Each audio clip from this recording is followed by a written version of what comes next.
여호와께서 이미 큰 물고기를 예비하사 요나를 삼키게 하셨으므로 요나가 밤낮 3일을 물고기 뱃속에 있으니라. 요나가 물고기 뱃속에서 그의 하나님 여호와께 기도하여 이르되 내가 받는 고난으로 말미암아 여호와께 불러 아뢰었더니 주께서 내게 대답하셨고 내가 수올의 뱃속에서 부르짖었더니 주께서 내 음성을 들으셨나이다. 주께서 나를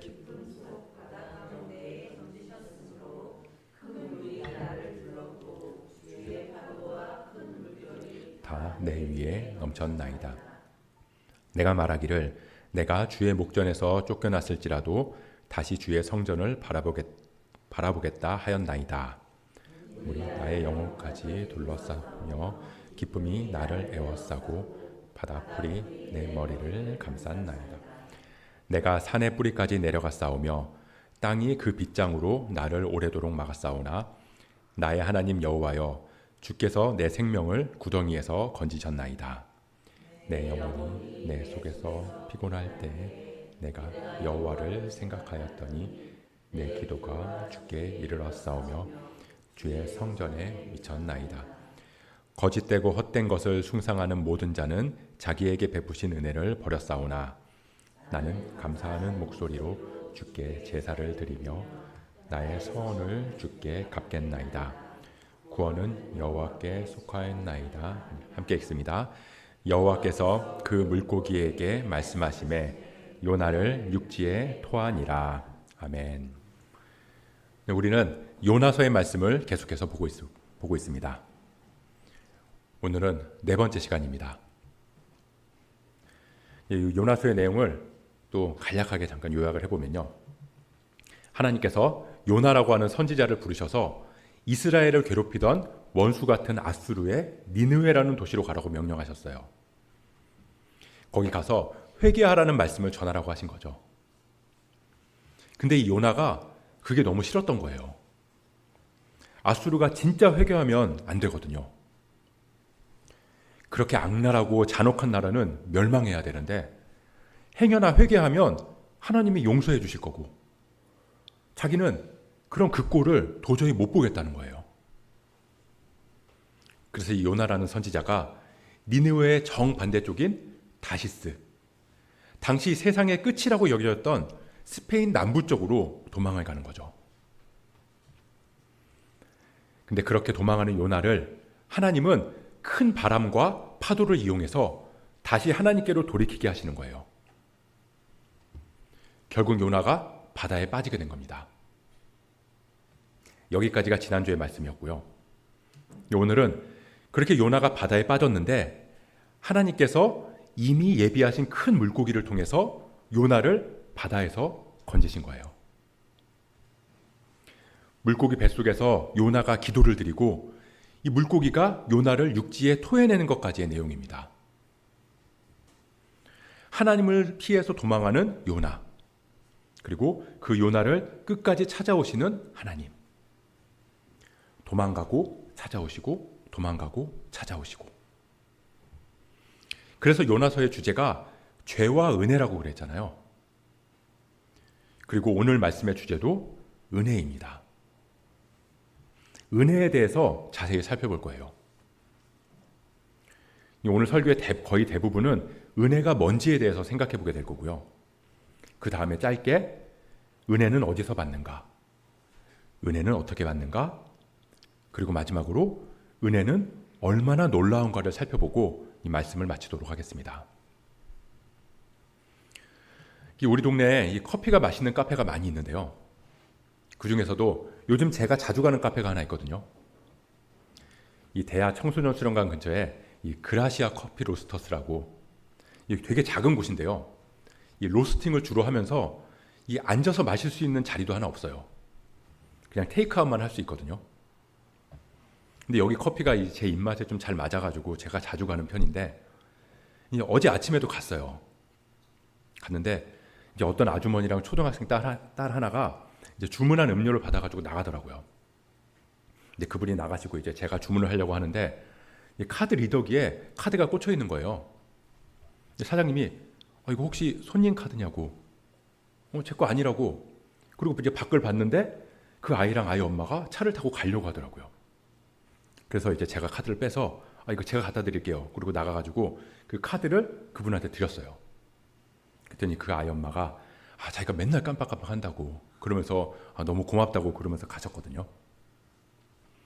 그리고 이제 다시 카페로 들어왔는데 카페 사장님이 이거 제가 해야 되는데 대신 해주셔서 고맙습니다. 그러면서 이 커피 드립백을 하나 주더라고요. 이 드립백이라고 이제 휴대용으로 해서 커피를 마실 수 있는 건데 그걸 하나 저한테 주셨어요. 근데 뭐 어려운 일을 한 것도 아닌데 뭐 그걸로 생각지도 못한 선물을 받으니까 기분이 좋더라고요. 자, 그럼 제가 이제 어제 그 그라시아 사장님한테 받은 드립백은 은혜인가요? 이 국어사전에 보면 은혜를 고맙게 베풀어주는 신세나 혜택이라고 정의하고 있는데요. 약간 의미가 애매하죠. 뭐 호의, 배려, 친절 뭐 이런 말이랑 크게 구별이 안 가는 것 같아요. 근데 은혜가 뭔가? 이 구약학자인 버나드 앤더슨이라는 분은 은혜를 이렇게 정의하더라고요. 줄 의무가 없는 누군가가 받을 자격이 없는 누군가에게 베푸는 신실한 사랑. 다시요. 줄 의무가 없는 누군가가 받을 자격이 없는 누군가에게 베푸는 신실한 사랑. 좀 더 명확하게 이해가 되죠? 그리고 저도 이 정의에 전적으로 동의합니다.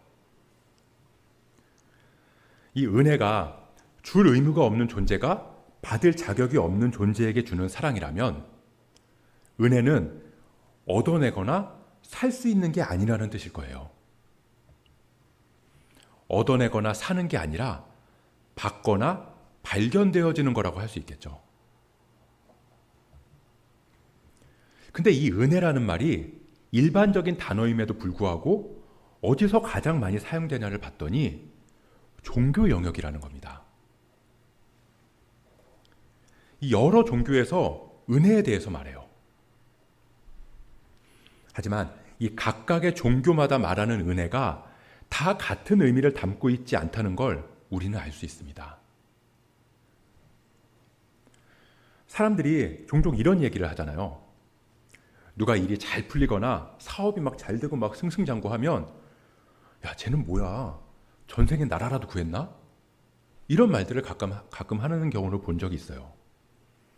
아니면 반면에 뭔가 일이 잘 안 풀리고 하는 일마다 계속 꼬이고 실패를 하면 야, 그건 전생의 업보다 그런 말을 하기도 해요. 무슨 말이냐면 지금 네가 누리고 있는 것들은 너의 공로에 달려있다는 말인 거죠. 지금이 아니면 전생에서라도. 그러니까 이전에 너의 선행이나 악행이 현세의 너를 끝까지 쫓아다닌다는 의미가 담겨 있다는 겁니다. 뭐 조상신이 노하지 않게 잘해야 된다. 뭐 그래야 조상신이 너를 도와준다. 그게 조상의 은덕이다. 은혜다. 네가 조상님들의 혼을 잘 보살피는 노력을 기울이면 조상님들이 너의 헌신에 감복해서 너를 지켜줄 거라는 거예요. 근데 이건 엄밀히 따지고 보면 은혜라고 할 수 없다는 거죠. 줄 의무가 없는 누군가가 받을 자격이 없는 누군가에게 베푸는 신실한 사랑이 은혜라면 선행을 하거나 조상을 잘 보살핀 나는 적어도 받을 자격이 아예 없는 건 아니거든요. 그라시아 사장님이 저한테 선물을 줘야 될 의무는 없지만 그분도 그렇고 저도 그렇고 뭐 아니라고 말은 하지만 그래도 이걸 받는 것에 대해서 자격까지는 아니어도 받을 만한 이유는 있다고 생각한 거니까요. 근데 기독교에서 말하는 은혜는 다르다는 거예요. 받을 자격이 전혀 없는 데서부터 시작한다는 겁니다. 다시 말하면 나의 어떠한 노력이나 헌신을 내세울 수 없어야 한다는 거죠. 나의 공로가 조금이라도 있으면 오히려 그건 은혜가 아니라고 말하거든요. 은혜가 아니라 대가인 거죠. 이 기독교가 말하는 은혜는 이 설교 마지막에 다시 얘기하기로 하고요. 그러면 세상은 이 은혜를 어떤 식으로 생각할까요? 이 은혜라는 단어가 종교 용어가 아니라 일반 용어임에도 불구하고 일상에서는 잘 사용하지 않잖아요. 자, 제가 OX 문제를 하나 내겠습니다. 자, 부지런하고 성실하면 성공할 수 있다. OX. 네. 안 하실 줄 알았어요. 정답은 저도 몰라요. 그럴 수도 있고 아닐 수도 있죠. 근데 대체적으로는 부지런하고 성실하면 성공할 확률이 높아요. 근데 우리는 다 알잖아요. 부지런함과 성실함만으로는 되지 않는다는 걸. 말하지 않아도 다 압니다. 제가 예전에 이 탈북하신 분들이 출연하는 프로그램 이야기를 한 적이 있는데 이 탈북하신 분이 그런 얘기를 하신 적이 있거든요. 진짜로 대한민국에서 태어난 것만으로도 복 받은 거라고. 이 북한에서는 열심히 노력해도 안 된다는 거예요. 뭐 아무리 뭐 차별이다, 공평하지 않다 말하지만 적어도 대한민국은 기회는 주어지지 않냐는 거죠. 물론 그렇다고 뭐 우리나라가 무조건 좋으니까 뭐 차별받아도 참아라 그런 게 아니라 이 북한에서 태어난 그분 입장에서는 대한민국에서 태어났다는 자체가 굉장한 행운, 복이라는 겁니다. 그리고 그건 아무리 능력이 뛰어나도 넘어설 수 없는 장벽이라는 걸 아는 거예요. 우리가 말하잖아요. 땀은 우리를 배신하지 않는다. 그렇게 말하지만 또 한편으로는 타고난 사람은 못 이긴다. 그런 말도 한다고요. 우리가 이 운이라고 말하는 것들, 그런 것들이 우리 삶에서 얼마나 많은 부분에서 영향을 미치고 있느냐는 겁니다. 우리의 실력이나 노력에 비해서 말이죠. 내가 동일하게 사업을 했는데 누군가는 갑자기 호황이 와서 사업이 성공했는데 또 누군가는 갑자기 IMF가 와서 사업이 망했어요. 장사를 시작했는데 코로나가 터졌어요. 그래서 누군가는 코로나로 인해서 장사 한번 제대로 못 해보고 문을 닫았는데 또 누군가는 코로나로 인해서 생각지도 못하게 대박이 나기도 했다는 거예요. 그런데 누가 실패한 사람한테 너는 실력이 없어, 노력이 부족했어 라고 누가 감히 그렇게 말할 수 있겠냐는 거죠. 그리고 성공한 사람도 자기는 알아요. 이건 내 힘으로 된 게 아니라는 걸 말이죠. 그래서 이렇게 말하는 거예요. 운이 좋았다. 운이 나빴다. 그리고 생각보다 우리 삶은 내가 어찌할 수 없는 조건, 때로는 운이라고 말하는 그 무언가에 의해서 굉장히 많은 영향을 받는다는 겁니다. 성향, 성품, 건강, 가정환경, 재능, 이런 건 다 노력 없이 갖게 된 거예요.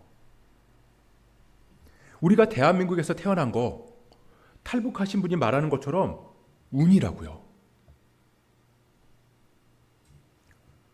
재능을 영어로 뭐라고 하죠? 탤런트. 그 어원이 달란트예요. 주어진 재능, 주어진 자원, 주어졌다는 거죠. 그리고 그 재능을 탤런트 말고 기프트라고도 합니다. 재능은 기프트, 선물이라는 거예요. 마찬가지로 주어졌다는 거죠. 내가 그 재능을 다이소에서 산 거 아니잖아요. 내 성품, 건강, 환경, 그 어느 하나 받을 자격이 있어서 받은 게 아니라 아무 자격이 없음에도 받은 거라면 우리가 말하는 은혜를 세상은 운 또는 복이라는 단어로 사용한다고 볼 수 있는 거죠. 똑같아요. 세상이 아, 나 운이 좋았어 라고 말한다는 건 내가 가지고 누리는 게 내 노력이나 내 능력이 아니라는 고백인 겁니다. 그래서 은혜를 대하는 방식에는 두 종류가 있어요. 하나는 내가 받은 것들, 내가 처한 상황, 그 모든 것들이 우연히 주어졌다고 생각하는 거고요. 또 하나는 이게 운인지 복인지 은혜인지 정확한 명칭은 몰라도 이 모든 걸 주관하는 존재가 있다고 생각하는 거예요. 여러분들은 어느 쪽이신가요? 그리고 어느 쪽이 더 소망이 있다고 생각하시나요? 우리가 간혹 착각하는 것 중에 하나가 그래서 은혜는 기독교인들한테만 주어지는 거라고 생각하곤 하는데 아니라는 거예요. 세상 모든 사람들한테 은혜를 주세요. 이 마태복음에 보면 예수님께서 하나님이 그 해를 악인과 선인에게 비추시며 비를 의로운 자와 불의한 자에게 내려주신다고 말씀하시거든요. 굳이 신학 용어로 말하면 일반 은혜라고 부르는데 그러니까 모든 사람들이 하나님께서 만드신 자연을 누리고 과학의 법칙 안에서 살아가게 해주신다는 거죠. 뭐 다른 사람들은 맑은 하늘을 보는데 악한 사람 머리 위에만 비구름이 있게 하지 않으시고 뭐 죄를 지었다고 그 사람만 이 중력의 법칙을 적용 안 되게 하셔서 우주로 날아가게 하지 않으신다고요. 뭐 오늘 저희 부모님이 오셨는데 제가 어렸을 때 저희 부모님께서 저를 잃어버린 적이 있으시다고 하셨거든요. 저는 어려서 기억이 안 나는데 이 아기가 사라져서 하루 종일 아기를 찾아서 온 동네를 다니신 거죠. 근데 아무리 찾아도 찾지를 못하니까 갑자기 기도를 하셨다는 거예요. 그때는 하나님이 누군지도 모를 때였는데도 말이죠. 그러니까 어쩌면 도저히 내 힘으로는 이 아이를 찾을 수 없다는 걸 알게 된 후에 그렇다면 이 행운이라도 함께해서라도 이 아이를 찾기를 바라셨던 것 같아요. 그리고 그 행운이라고 부르는 무언가, 우리는 그걸 지금은 은혜라는 이름으로 고백하지만 그 행운을 주관하는 분한테 구하신 거죠. 그때 저희 부모님은 하나님이라는 존재도 몰랐지만 그냥 구하신 거예요. 그럼에도 하나님께서는 믿지 않는 사람이라도 구하면 은혜를 내려주신다는 거죠. 구하라 그리하면 너희에게 주실 것이요 찾으라 그리하면 찾을 것이요 문을 두드리라 그리하면 너희에게 열릴 것이니. 물론 이 말씀은 일반 은혜에서 더 들어간 은혜, 우리에게 은혜를 내려주시는 주관자를 찾으면 찾는 사람에게 자신을 계시 보여주시고 그분이 누구신지를 깨닫게 해주신다는 이 특별 은혜에 대한 말씀이지만 하나님은 일반 은혜든 특별 은혜든 구하는 모든 사람에게는 우리가 생각하는 때에 우리가 생각하는 방식이 아닌 가장 완전한 때에 가장 선한 방식으로 은혜를 베풀어 주신다는 겁니다. 그렇다면 우리가 그 은혜를 어디서 받을 수 있을까요?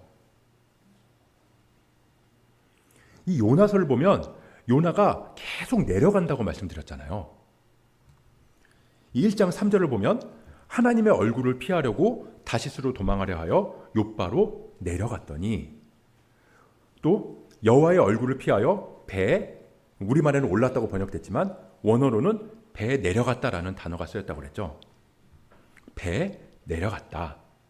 그리고 1절 5절에도 폭풍이 일어서 배가 깨지게 된 걸 보고 배 밑층으로 내려가서 잠이 들었다. 그리고 오늘 2장 6절에 보면 내가 산의 뿌리까지 내려갔사오며, 산의 뿌리, 바다 밑에 잠긴 산의 뿌리, 가장 깊은 곳까지 내려갔어요. 욥바로 내려가고 배에 내려가고 그 배의 밑층으로 내려가고 결국 바다 밑 가장 깊은 곳까지 내려갔다는 겁니다. 그리고 거기서 요나는 깨달은 거죠. 우리 6절 말씀을 볼까요? 2장 6절 말씀 같이 한번 읽어보겠습니다. 시작. 내가 산의 뿌리까지 내려가 싸우며 땅이 나의 하나님 여호와여 주께서 내 생명을 구덩이에서 건지셨나이다. 아멘. 내가 내려가서 도저히 내 힘으로 할 수 없는 곳까지 내려가니까 나의 하나님 여호와여 주께서 내 생명을 구덩이에서 건지셨나이다. 이 원어의 묘미를 살려서 번역하지 못한 게 아쉬운데 이 건지셨다고 번역된 단어의 원뜻은 올리셨다거든요. 그러니까 내려가서 더 이상 내려갈 데가 없는 곳까지 가니까 그때서야 비로소 이 올리시는 하나님의 손길을 보게 됐다고 고백하는 거죠. 우리가 그렇잖아요. 보통 때는 내가 성실하게 노력해서 이만큼 이루고 이만큼 산다고 생각했는데 아무리 해도 안 되고 그래서 도저히 내 힘으로는 무리라고 느껴지는 순간 우리는 운을 바라든 신을 찾든 한다고요. 인생의 밑바닥까지 내려가서야 가라앉은 나를 올릴 수 있는 손길이 있다는 걸 보게 된다는 거예요. 근데 이게 하나님의 은혜를 알게 하시려고 우리를 바닥 밑으로 내려가게 하신 게 아니라는 겁니다. 우리를 찾아오시는 하나님의 은혜는 늘 한결같은데 우리가 하나님을 피해서 내려가서 더 이상 내려갈 데가 없을 때까지 내려가서야 그 은혜를 보게 된다는 거죠. 바라기는 저나 여러분 모두가 이 밑바닥까지 내려가기 전에 그 하나님의 은혜를 볼 수 있기를 축복합니다. 이 요나가 건지시는 하나님의 은혜를 깨달았어요. 근데 깨닫기만 하면 안 되잖아요. 그 은혜를 받아야죠. 그럼 요나가 이 깨달은 하나님의 은혜를 어떻게 받았는지를 봐야겠죠. 두 번째로 은혜는 어떻게 받는가? 1절 말씀을 보면 요나가 물고기 뱃속에서 그의 하나님 여호와께 기도하여 요나가 물고기 뱃속에서 그의 하나님 여호와께 기도하여 내 힘으로는 안 된다는 걸 인정하면 그 다음에 할 수 있는 건 기도라는 거예요. 요나서 2장 전체가 요나의 기도잖아요. 이 기도의 핵심이 뭐냐면 나는 밑바닥에 빠져 있고 지금 나는 내 힘으로 할 수 있는 게 없습니다. 그리고 건지시는 하나님의 손길을 보았습니다. 이제 그 손길에 나를 맡기겠습니다. 나는 자격이 없지만 나에게 은혜를 베풀어 주세요. 나는 이제 고백합니다. 구원은 오직 여호와께 속하였나이다. 은혜를 어떻게 받을까요? 은혜의 주관자가 있음을 깨달은 우리가 그분을 인정하고 그 손길을 의지하기만 하면 된다는 거예요. 그러면 하나님은 우리에게 은혜를 내려주시는데요. 마지막 세 번째입니다. 그 은혜가 얼마나 놀랍냐면요. 이 성경 전체가 다 하나님의 은혜의 이야기라는 거예요. 자격 없는 우리, 그리고 그 자격 없는 우리에게 주시는 하나님의 조건 없는 사랑. 성경 전체가 그 주제예요. 처음부터 끝까지 계속 은혜를 부어주시다가 그 클라이막스가 뭐냐면 하다가 하나님이 직접 이 땅에 내려오셔서 우리를 대신해서 십자가에 달려 죽으셨다는 겁니다. 하나님의 은혜의 절정으로 오신 예수 그리스도, 그걸 말하는 책이 성경이에요. 그래서 이 성경을 읽는다는 건 나의 자격 없음과 그럼에도 부어주시는 하나님의 은혜를 깨닫는다는 거죠. 성경을 읽으면 위로를 받고 힘을 얻는 건 그건 부수적인 유익인 거지 그게 성경의 핵심은 아니라는 거예요. 성경은 철저히 은혜의 책이고 창세기부터 요한계시록까지 그 은혜의 중심인 예수 그리스도를 향하는 책이라는 겁니다. 그래서 성경의 모든 내용을 그리스도 중심으로 보고 읽어야 되는 거예요. 나에게 은혜를 주는 존재가 있다는 걸 깨닫고 그 존재를 인정하고 그분께 의지하면 이 책에 기록된 모든 은혜가 그리스도의 부활과 십자가와 부활의 은혜, 그리스도께서 인도하시는 하나님 나라의 은혜가 나를 건져 올린다. 구원한다는 겁니다. 놀랍지 않나요? 제가 결혼한 지 17년이 됐는데 이 결혼하기 전에는 제가 꽤 괜찮은 사람이라고 생각했거든요. 아마 다들 그렇지 않을까 싶어요. 근데 결혼 생활을 하면서 이 부딪히고 싸우다 보니까 내가 이것밖에 안 되는구나. 그걸 깨닫게 되더라고요. 이 평온하고 아무 문제가 없을 때 내가 생각하는 나의 모습은 실제 나의 모습보다 굉장히 과대포장되어 있어요. 근데 문제가 생기고 그 문제에 부딪히다 보면 실제 나의 모습은 내가 생각하는 최악의 모습이 있을 거 아니에요. 그런 최악의 모습보다 더 최악의 모습이더라고요. 그러면 돌아가고 싶다는 생각이 들어요. 문제가 생기기 이전으로 돌아가고 싶다. 피하고 싶다. 내 본 모습을 마주하고 싶지 않다. 우리 신앙도 마찬가지예요. 요즘에 제 아내랑 자주 하는 이야기인데요. 저도 이전에 대형 교회에 있었다 보니까 그 큰 교회에서는 아무 문제 없이 있었어요. 그러다 보니까 제가 굉장히 매너 좋고 젠틀한 신앙인 줄 알았거든요. 신앙이 굉장히 성숙한 줄 알았다고요. 그러다가 이 작은 교회를 다니게 되다 보니까 어떤 생각이 드냐면요. 내 신앙이 고작 이거밖에 안 되는구나. 이런 생각이 들더라는 거예요. 이전에는 부딪힐 일이 없는 일들로 부딪히게 되고 이전에는 피할 수 있는 일들을 피할 수 없게 되니까 사람들 사이에서 감춰졌던 내 본 모습이 드러나더라고요. 그러면 내가 초라하게 느껴져요. 돌아가고 싶다. 숨고 싶다. 이런 내 모습 맞닥뜨리고 싶지 않다. 모르겠어요. 이건 제 얘기지만 어쩌면 다들 비슷할 거라고 생각해요. 아무 문제 없이 신앙생활 할 때는 내가 죽음도 각오하면서 순교도 할 수 있을 만큼 내 믿음이 엄청나게 큰 것 같이 느껴지는데 당장 눈앞에 작은 어려움만 마주해도 목숨은커녕 자존심도 안 죽어서 견디기 힘들거든요.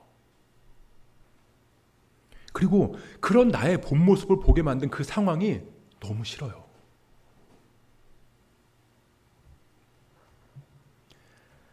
배가 항해를 하는데 앞에 큰 암초가 나타났습니다. 난리가 났어요. 그래서 기도해요. 하나님, 저 암초를 좀 없애주세요. 근데 암초가 사라지지 않는 거예요. 그때 생각이 나는 거죠. 암초가 사라지지 않는다면 물의 높이가 저 암초보다 높게 되면 그럼 넘어갈 수 있지 않을까? 그렇게 기도하면 되지 않을까?